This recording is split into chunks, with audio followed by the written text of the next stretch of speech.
pamoja na mambo mengi ambayo umezungumza kwa utekelezaji wa kauli ya Mheshimiwa Mufti, mna mkakati gani kuhakikisha kwamba uchumi wa Waislamu unakuwa? Kwanza tunaamini kwamba hakuna jambo lolote litakalofanyika katika ulimwengu huu, labda akhera, lakini katika dunia hii hakuna jambo lolote litakalofanyika pasina kuwa na pesa. Na tunapozungumzia pesa tunazungumzia uchumi.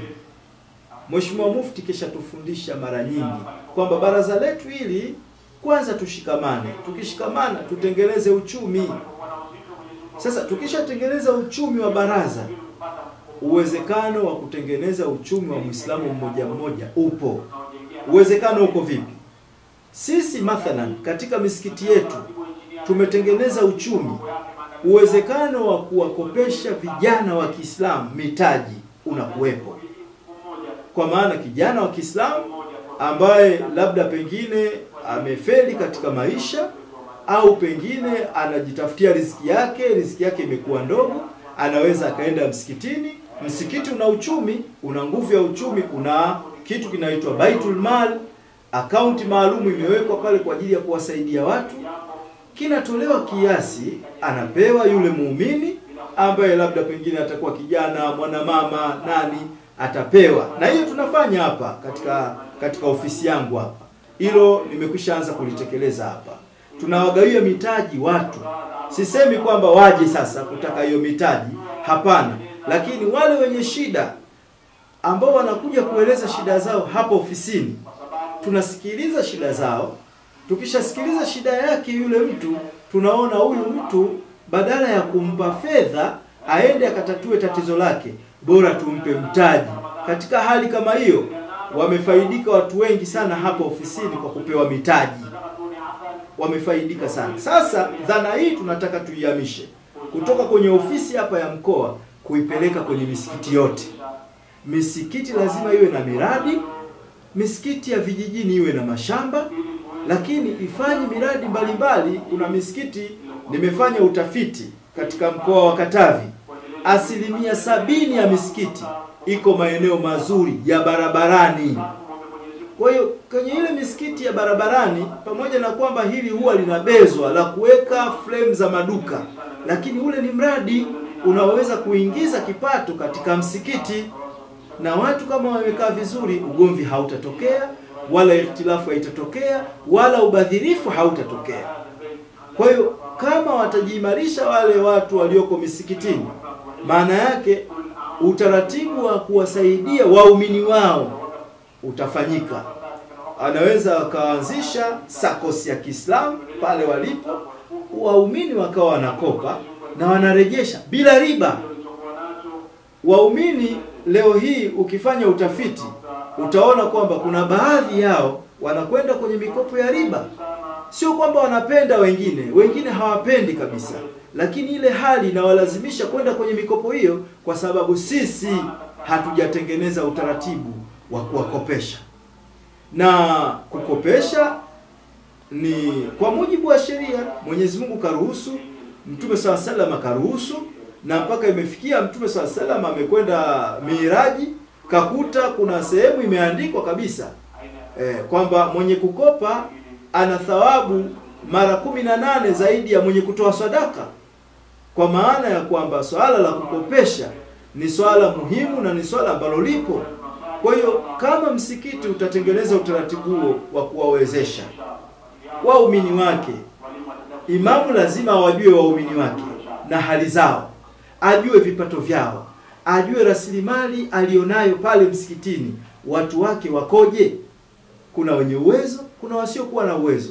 Hata kama yeye hajajitengeneza vizuri kiuchumi pale msikitini, anaweza akawatumia waumini wake ambao wenye uwezo pale kwa kuwaelekeza kwamba mabwana, nyinyi mna vipato vyenu huko, muwekezeni mtaji hapa kwenye kukopesha ili tuwasaidie watu. Badala ya kumpa bure, mkopeshe, arudishe vile vile bila riba na kwa mkataba maalum na kwa malengo maalum, kwamba tunakukopesha wewe, ukishajiimarisha tunataka na wewe ukopeshe mtu mwingine. Yaani fedha yako izae ili isaidie mtu mwingine. hilo ni jambo linalowezekana kulifanya katika mkoa wetu. Na tumejaribu, tumeanzia na hapa ofisini. Tumeona akina mama wamekuja hapa wana shida, badala ya kutatua shida zao zile tumewapa mtaji kwamba bwana nenda kafanye mtaji huu, na huo unatupa mrejesho wa mtaji wako. Wanatoa mrejesho na wanatoa shukurani. Hivi juzi tukaja mama mmoja hapa ana shida, tukasema wewe inabidi tukupe mtaji. Mtaji wenyewe tumempa mtaji wa 1,500,000. Ndio mtaji tuliompa. Yule mama akachukua ule mtaji wa 1,500,000, kaenda kanunua unga kwa ajili ya kupika uji, kanunua thermos ya chai ile, kanunua vitu vile vya mamantilie, na kaanza mwezi wa Ramadhani. Akasema mwezi wa Ramadhani bora niuze uji. Yule mama anasema mwezi wa Ramadhani usiwezi kupika chakula watu wakala mchana, bora niuze uji jioni wakati watu wanafuturu. Kapika ule uji ndani ya katikati ya mwezi wa Ramadhani. Ananipigia simu yeye mwenyewe, ananiambia Shekhe, ninakushukuru sana, ile 1,500,000 niliyoipata ofisini kwako imeniwezesha mimi kuanzisha mtaji huu, na sasa hivi mwezi wa Ramadhani ukiisha naweza nikaanzisha mgahawa kwa ule mtaji. Na ananipa mrejesho na akaniletea zawadi ya mihogo mwezi wa Ramadhani, kwamba sina cha kukupa Shekhe, lakini nimekuletea hii mihogo uende angalau ukafuturu. Na mimi kwa unyenyekevu mkubwa nikachukua ile mihogo, nikaipeleka nyumbani, ikatengenezwa futari, na nikawaeleza ni shukurani ya mama mmoja ambaye tulimsaidia pale ofisini. Kwa hiyo haya mambo yanawezekana tukijiratibu vizuri, tukijiwekeza vizuri, na tukiifuata hii kauli mbiu ya Mheshimiwa Mufti, tutapiga hatua kubwa sana ndani ya hii miaka. Tuendelee tu kumwombea dua Mheshimiwa Mufti, Mwenyezi Mungu ampe umri mrefu, amjalie afya, ili aweze kutekeleza kauli mbiu yake hii ambayo anayoitekeleza yeye kwa vitendo, na sisi tulioko chini yake tuweze kutekeleza kwa uzuri zaidi inshallah.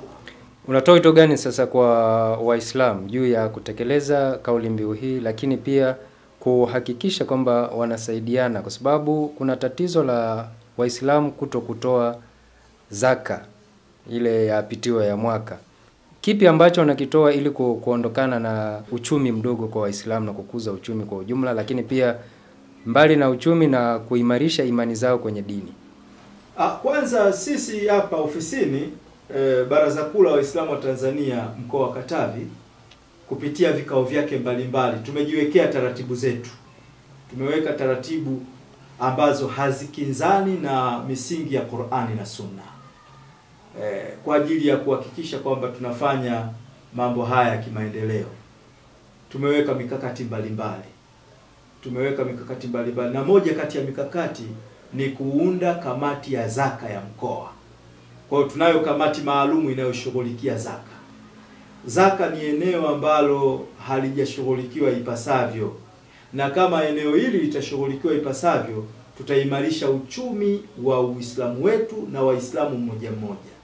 Kwa hiyo nimeunda hapa kamati ya zaka ya mkoa, ambayo hii kamati itakuwa inashughulika na ukusanyaji wa zaka na zaka ile kutumika kwa mafungu maalum yaliyotajwa kwenye sheria.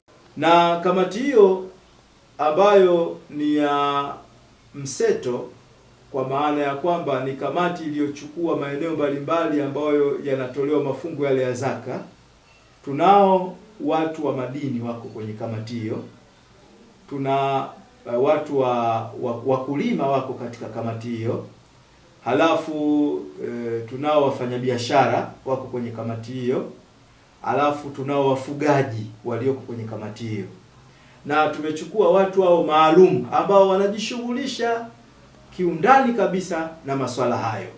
Kwa maana wanaijua, kama ni mfanyabiashara wa muda mrefu, na anajua namna ambavyo wafanyabiashara akiwa na mtaji fulani anaweza akaingiza kiasi fulani kwa mwaka. Lakini pia kwenye upande wa madini ni wale wachimbaji wa madini wazoefu, wanajua viwango, kwamba mfano dhahabu kipindi hiki inauzwa gramu kiasi gani, wanafahamu, ni wafuatiliaji. wana deal na madini kwa muda wote. Lakini tunao watu ambao wanatoka kwenye mifugo, wafugaji. Au wafugaji wanawajua wafugaji wenzao. Lakini tuna watu wanatoka kwenye kilimo, wakulima. Au wakulima wanawajua wakulima wenzao, na wakulima wakubwa ambao wanavuna magunia mengi. Kwa hiyo kamati hii tumeipa semina. Kwanza tumeipa semina ya namna zaka ilivyo na umuhimu wake, na kwa nini tumeianzisha kamati hiyo, na kwamba haya mambo yalifanywa na Mtume Muhammad sallallahu alaihi wasallam katika kukuza uchumi, na mpaka Uislamu ukawa na nguvu kupitia uchumi aliotengeneza Mtume Muhammad sallallahu alaihi wasallam. Kwa hiyo Mtume sallallahu alaihi wasallam alitengeneza revenue authority ambayo inakusanya zaka kutoka kwa watu ambao wamefikisha nisabu ya kulipa zaka. Lakini hilo tumeliwekea mkakati kwa kutengeneza waraka maalum, waraka ambao umetusaidia sana kutekeleza kauli mbiu ya Mheshimiwa Mufti.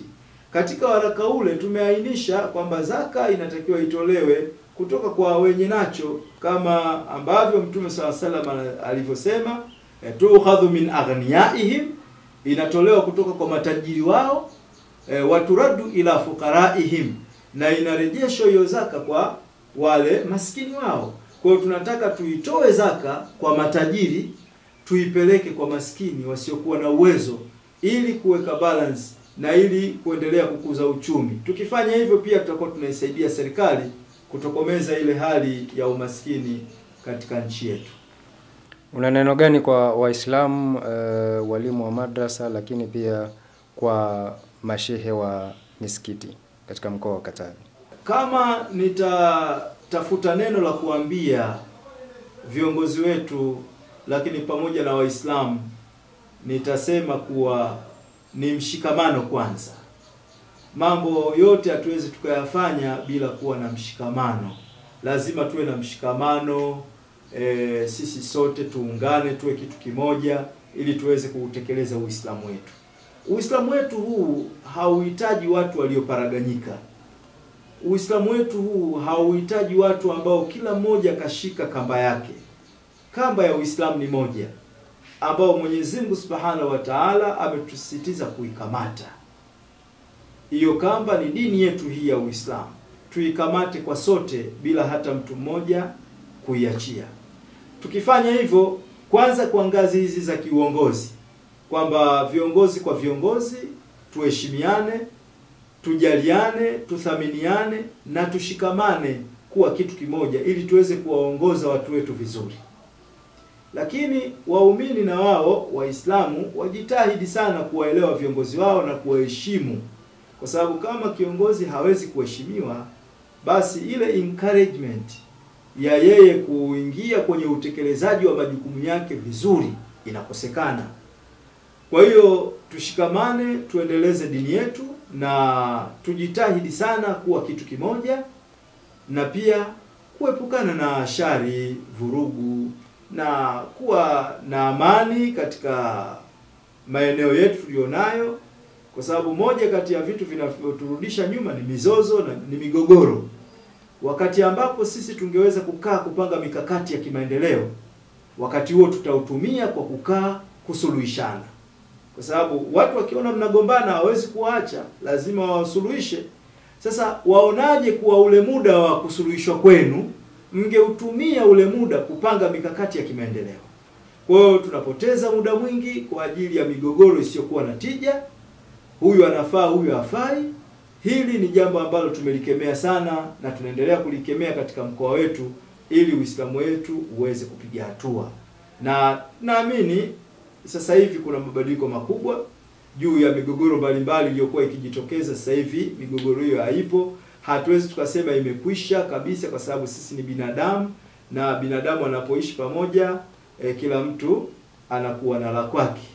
Ikhtilafu ni jambo lipo, wala yazaluna mukhtalifina illa man rahima rabbuk walidhalika khalaqahum.